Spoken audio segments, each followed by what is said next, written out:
The palace gates trembled with whispers.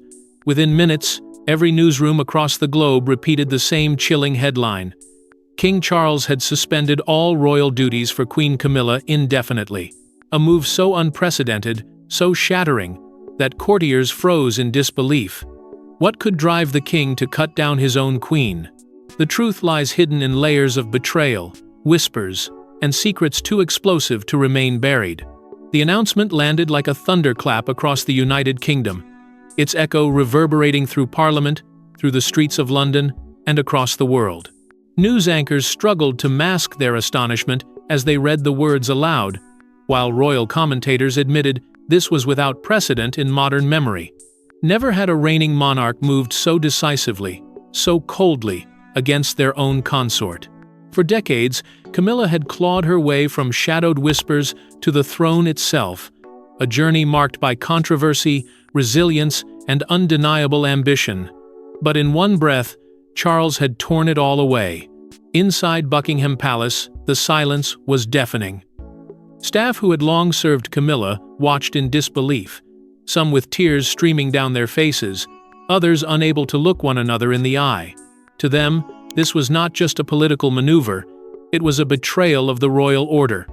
After all, what was a queen without her duties, her influence, her power? The very essence of monarchy lies in ceremony and duty. Strip those away, and one is left only with a crown that weighs too heavily to bear. Symbolism bled into every whispered remark. A king turning against his crowned queen was a gesture that hinted at fractures deeper than the public had ever known. Was this punishment for a hidden crime, an act of betrayal that could not be forgiven? Or was it a desperate act of survival, a final attempt by Charles to preserve the monarchy from an internal decay that had grown too poisonous to ignore? No one knew for certain, but the silence within, the palace walls spoke volumes.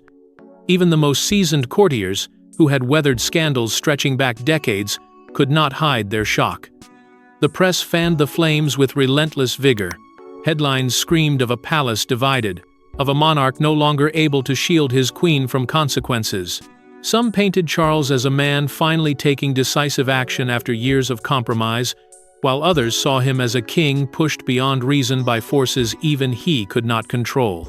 On social media, supporters of Diana cheered, declaring justice had finally been served. Yet defenders of Camilla rushed to her side, insisting she was once again being unfairly targeted by history's cruel hand. As night fell, the mood across Britain shifted from disbelief to unease. The monarchy, so often a symbol of endurance, suddenly looked fragile, uncertain, almost human. People wondered aloud. If Charles could so swiftly strip Camilla of her duties, what might come next? What cracks had widened behind the palace gates to make such a move not only possible but necessary? This was no minor adjustment in ceremonial responsibilities. It was a rupture, a public declaration of division at the very heart of the monarchy. It hinted at betrayal, at a storm gathering just out of sight, ready to tear through the institution with merciless force. And yet, in the heavy silence following the announcement, one thing was clear: this was only the beginning. But before the world could catch its breath, the story twisted further, because the reasons behind Charles's shocking decree were darker than anyone dared imagine. Hours before the announcement, inside Windsor Castle's oak-paneled room, King Charles faced Camilla in a confrontation unlike any before. There were no advisors, no aides, only the echo of raised voices. What was said in that meeting left Charles trembling, Camilla pale, and the monarchy itself teetering on the edge of collapse. For weeks, tension had been building like storm clouds, ready to burst. Charles, often measured and patient, had been carrying the weight of whispers that refused to fade. Reports delivered in hushed tones, rumors circulated by trusted aides, and doubts gnawing at his conscience left him restless at night. The Queen Consort, once his steadfast ally, was now at the center of the storm. In that private chamber, Charles reached his breaking point. His words, sharp and unyielding, cut through the silence like a blade. He could no longer ignore the truth. Camilla, however, was not one to retreat quietly. Her response was fierce, filled with defiance and an unshaken belief in her own authority. She reminded Charles of the sacrifices she had made, the years she had endured as the subject of ridicule, and how she had fought to stand beside him against all odds. To step back now, she argued, was to undo decades of survival, decades of silencing her critics with resilience. But Charles, his face pale with exhaustion, could not be swayed. For him, this was no longer a question of loyalty to Camilla. It was about loyalty to the crown itself. Behind his fury lay torment. His heart pulled him in one direction, but duty dragged him in another. He knew what this decision meant, not only for Camilla, but for the monarchy that had endured centuries of scrutiny. To suspend her duties was to announce to the world that trust had been broken at the very core of the royal household. The man who had once stood by her side in defiance of scandal now looked at her with the weight of a monarch forced to protect the throne at any cost. Camilla refused to yield. Her voice rose, not in desperation, but in challenge. She accused Charles of being swayed by others, manipulated by advisors who never wanted her to be queen in the first place. She warned that stepping aside would not only humiliate her, but weaken him too, exposing fissures within the monarchy for the world to exploit. She believed she could still fight, still hold her place, still silence those who sought to see her fall. But the king's resolve was unshakable. He was no longer a husband debating with his wife. He was a sovereign, drawing a line in the sand. The final words between them left the air thick with foreboding. Charles, his voice trembling yet unwavering, declared that Camilla's reign of influence was over. Camilla, pale but unbowed, promised that history would not forgive him for this betrayal. The silence that followed was not peace, but the chilling calm of a rift too deep to heal. The storm had been unleashed, and there was no path back to harmony.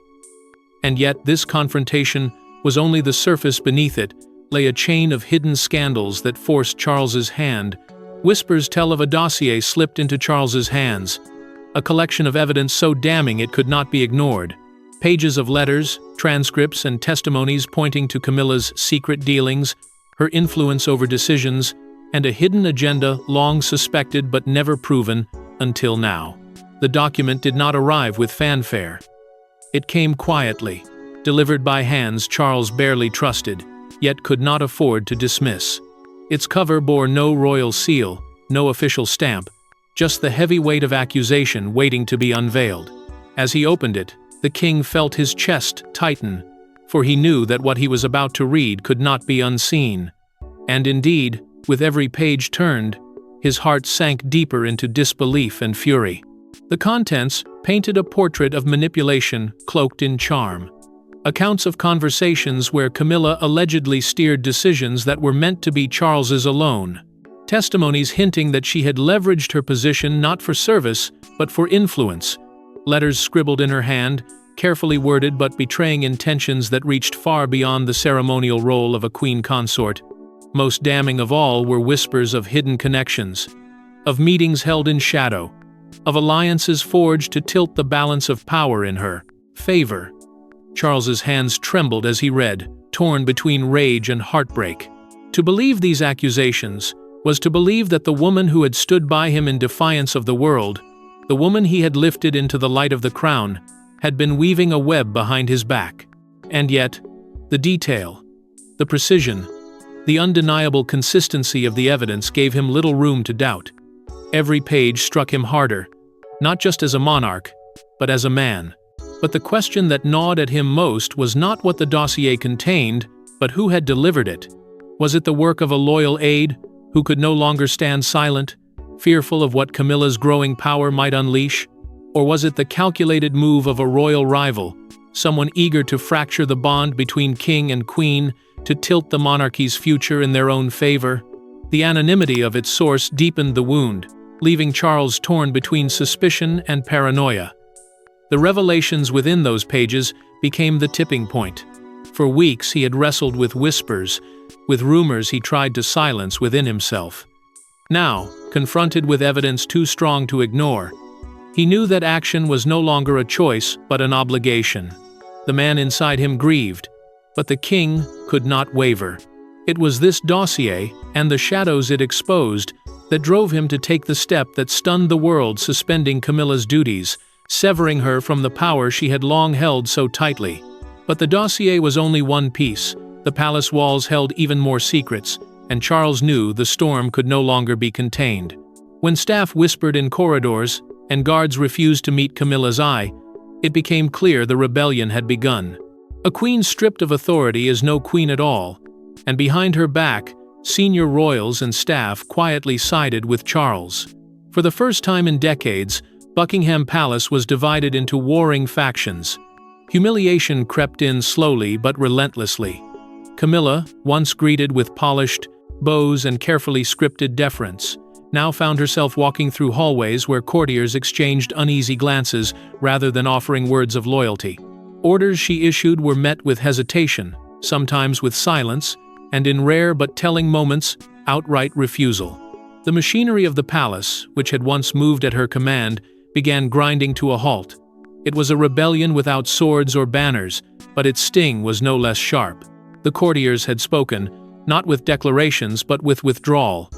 Some refused to attend her meetings, others delayed correspondence, and many chose to align themselves openly with Charles's camp. Their loyalty had shifted, not out of fear, but out of conviction that the king's decision was necessary to preserve the monarchy. For Camilla, this subtle defiance was devastating, for it revealed the truth she had long dreaded, that her power had never truly belonged to her. It had been borrowed, and now it was being reclaimed. Amid this quiet uprising, Prince William emerged as an anchor of resolve. He did not grandstand nor seek attention, but his actions spoke louder than words. His presence beside Charles sent an unmistakable message. The heir to the throne stood firmly with his father. For those watching within the palace, William's quiet nods, his calm reassurances, and his deliberate distance from Camilla sealed the reality of her downfall. In his silence, he declared allegiance not to his stepmother, but to the legacy he was destined to inherit. And then there was Princess Anne, the steel within the royal frame. Known for her unflinching devotion to tradition and service, she became the voice of conscience inside the palace walls. She reminded those who wavered that the monarchy's strength had always come from unity, sacrifice, and duty, not personal ambition. Her presence rallied those who still questioned Charles's decree, urging them to stand firm for the sake of the crown itself. Anne's stern resolve was both a shield for Charles and a sword against Camilla's lingering influence. Beyond the palace gates, the media began to scent blood. Leaks slipped out whispers of defiance, stories of staff refusing to follow Camilla's orders, and tales of her growing isolation. The press seized upon these fragments, weaving a narrative of a queen abandoned by her own household. Headlines screamed of rebellion within Buckingham's walls, amplifying the storm and feeding public hunger for scandal. Each revelation cut deeper, leaving Camilla more vulnerable than ever before. The isolation grew unbearable. Once surrounded by allies, Camilla now found herself encircled by shadows of distrust. The very walls that had protected her from the judgment of the outside world now closed in like a prison.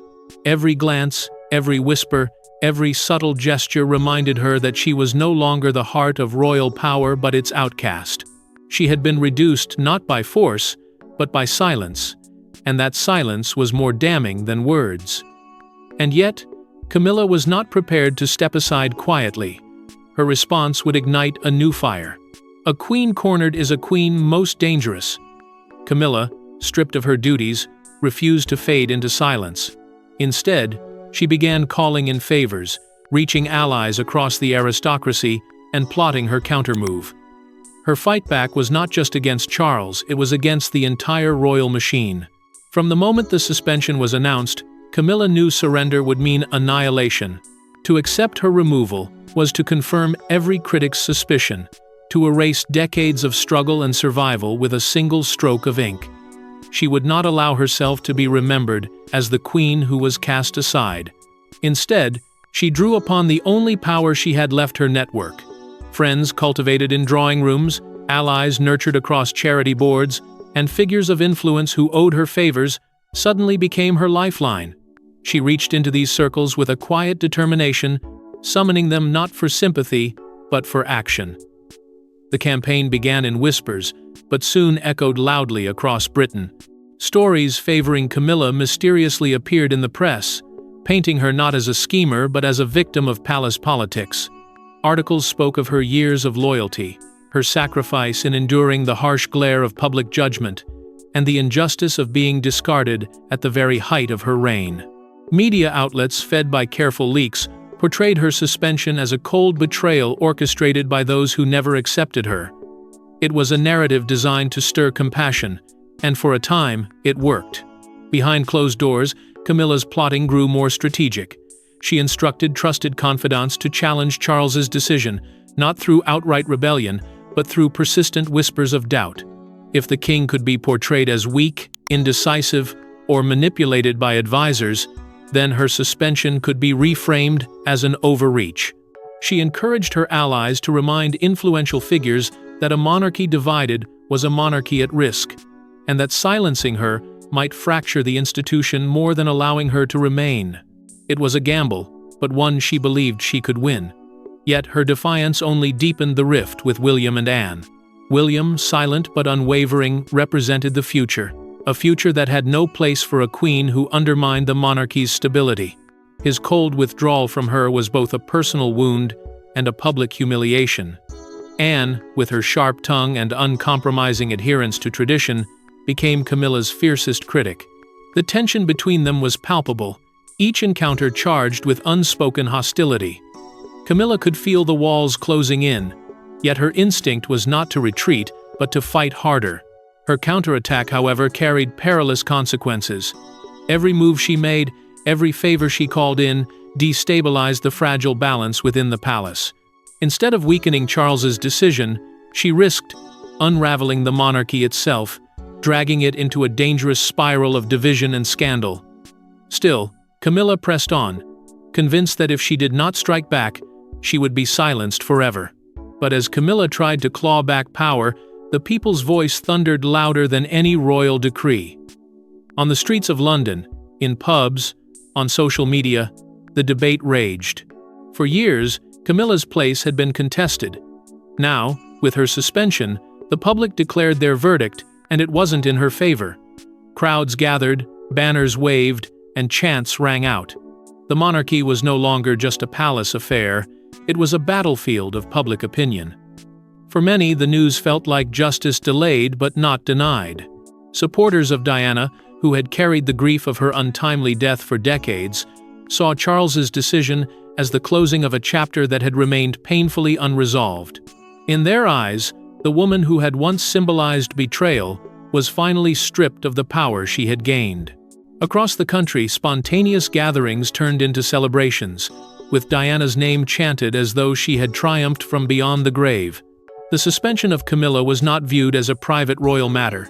It was embraced as a symbolic victory for Diana's legacy. The emotional reactions were raw and unfiltered. Mothers who once admired Diana for her warmth wept openly, saying this was the moment they had been waiting for. Younger generations, who had grown up hearing stories of Diana's compassion and tragedy, declared that the monarchy had finally listened to the people's voice. And yet, amid the cheering, Camilla's defenders did not remain silent. They accused Charles of cruelty, of sacrificing his wife to appease old ghosts, of allowing public sentiment to dictate a deeply personal matter.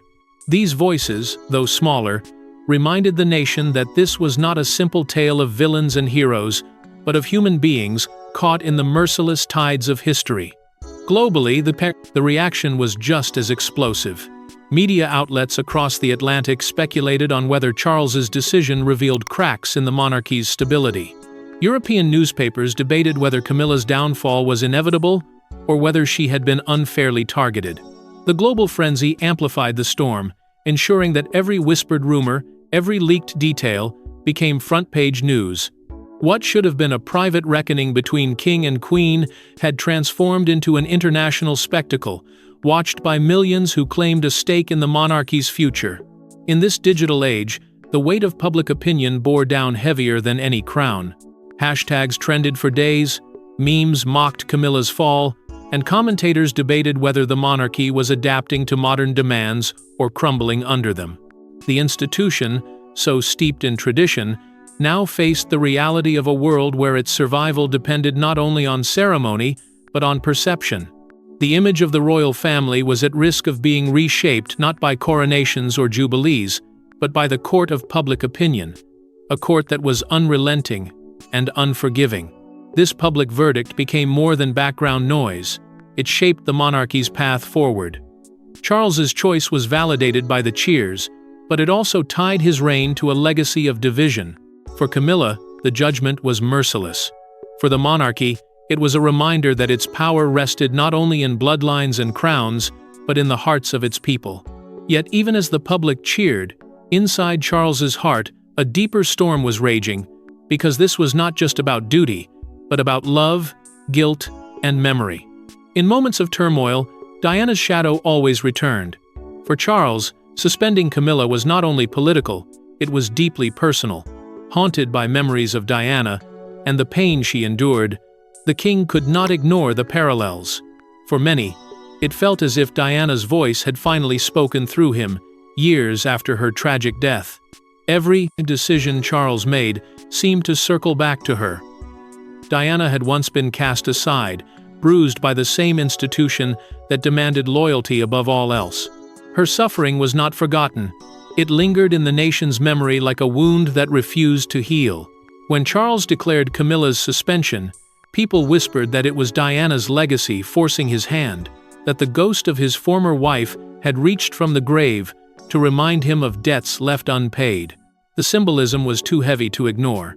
For some, it was redemption. For others, it was guilt, finally breaking through. The monarchy's path has always been shaped by Diana, even long after her passing. She was more than a princess. She was the people's conscience, and her absence became a mirror that reflected every mistake of the crown. With Camilla sidelined, the sense of history repeating itself became impossible to dismiss. Once again, the royal family faced questions of loyalty, betrayal, and the human cost of power. And in the quiet chambers of Buckingham, Charles could feel her presence, not as comfort, but as judgment. William and Harry, though silent, carried the weight in their expressions. William, now bound tightly to his father's decision, seemed to embody Diana's memory in his unwavering composure, as if determined to honor her by supporting what the public had long desired. Harry, distant but ever tied to his mother's legacy, allowed silence to speak for him. The brothers, often divided by circumstance, stood united in the knowledge that this moment was soaked in the echoes of their mother's pain. The media wasted no time in seizing this angle, framing the suspension as nothing less than Diana's revenge. Headlines proclaimed that justice had finally caught up with Camilla, painting Charles's decision as the final act in a drama decades in the making. Every photograph of Diana resurfaced, every quote revisited, every wound reopened. It was as though her spirit had returned, to reclaim what had been lost. For the public, it was poetic, even cathartic. For Charles, it was torment. And yet, beneath the applause and the headlines, cracks began to appear in the king's resolve. The memories weighed heavily, turning triumph into sorrow. He had made a decision for the crown, but it was impossible to separate it from his own haunted conscience. Was this an act of duty, or an attempt to atone for a past that still clung to him like chains? The truth remained tangled, hidden even from Charles himself. History, it seemed, was not just repeating, it was haunting. Diana's shadow stretched across the monarchy once more, a reminder that the past is never truly buried, only waiting for the right moment to rise again. But Diana's ghost was not the only force at play. The monarchy itself now faced a dangerous reckoning. Every monarchy has its breaking point. For the House of Windsor, Charles's decision may have pushed it to the brink. Behind closed doors, advisors whispered of abdication, of fractured trust, of a throne shaking under its own weight. The suspension of Camilla had become more than punishment. It was a trigger for a full-blown royal crisis. In the hours that followed, the palace became a hive of frantic activity. Advisors, once confident in their king's composure, now scrambled to contain the fallout. Some argued for silence, insisting the decision would speak for itself, while others pushed for clarification, fearing that uncertainty would breed chaos. Every possible course seemed to risk more damage. Was the monarchy strong enough to survive this fracture, or had Charles set events in motion that could not be undone? The question hung heavy in every whispered meeting. Speculation grew bolder with each passing day. Talk of abdication, once dismissed as fantasy, slipped into conversation among senior figures. If Charles's reign had already become this turbulent, could he pass the throne to William before the crisis consumed them all? Some believed succession was the only solution, a fresh start to shield the monarchy from implosion, but others warned that such a move would confirm weakness, proving to the world that the crown could not withstand its own storms. Charles himself, though silent, felt the weight of these whispers pressing upon his shoulders. Into this vacuum stepped William and Catherine, their presence growing stronger with every passing moment. Their calm composure offered a stark contrast to the chaos surrounding Charles and Camilla. To the public, they embodied stability, the promise of a new generation ready to lead. Every photograph of Catherine with her children, every carefully measured word from William, felt like a rehearsal for the future. Behind palace walls, their influence rose not by force but by inevitability, an unspoken reminder that the monarchy's survival might depend on them sooner than anyone imagined. But Camilla was not finished. Her allies, though fewer than before, dug in with determination. They painted her as the victim of palace politics, undermined not by her own failings, but by a ruthless campaign to erase her. This faction, small but vocal, fanned the flames of dissent, warning that sidelining Camilla could fracture the institution permanently. Their pushback ensured that the crisis deepened, with every effort to restore balance only widening the chasm between camps. Through it all, Princess Anne's voice cut through the noise like steel. She reminded her family that history was merciless, that the monarchy's strength came not from personal battles but from unity, and yet even she could not deny the danger. In private moments, Anne warned that this storm could end not just a reign, but the monarchy itself. For her, the crisis was not only about Charles or Camilla, but about an institution standing on the edge of collapse. The sense of apocalypse grew heavier by the day. Decisions once ceremonial now carried the weight of survival. Each word spoken by a royal, each headline printed by the press, threatened to tip the balance further. The monarchy was not simply facing scandal, it was fighting for its very existence. The outcome of Charles's choice would not be measured in days or months, but in centuries, shaping whether the crown endured or crumbled. And so, as the world watched in stunned silence, King Charles prepared for the moment that would either save or destroy the monarchy. In a single declaration, Charles had already rewritten history, but now came the reckoning. Would Camilla accept her indefinite suspension, or would her fight spark the monarchy's collapse? The nation waited, breathless, as the king stood before his people, prepared to reveal his final decision, one that could shatter the crown forever. Camilla's fate balanced on a knife's edge. For weeks she had battled in silence, refusing to fade. Yet every move she made only tightened the noose around her. Now, stripped of allies, her defiance stood against the immovable weight of the crown itself. Charles, weary yet resolute, knew this was the moment he could no longer delay. The words he would speak next carried more than judgment. They carried the future of the monarchy. The atmosphere thickened with betrayal and heartbreak. Decades of love, scandal, loyalty, and sacrifice converged into this single reckoning. To suspend Camilla was to sever not only a queen from her duties, but a chapter of Charles's own life. And yet he could not yield, for the survival of the monarchy demanded sacrifice. In his silence before the declaration, he embodied the torment of a man forced to choose between personal devotion and a dynasty's survival.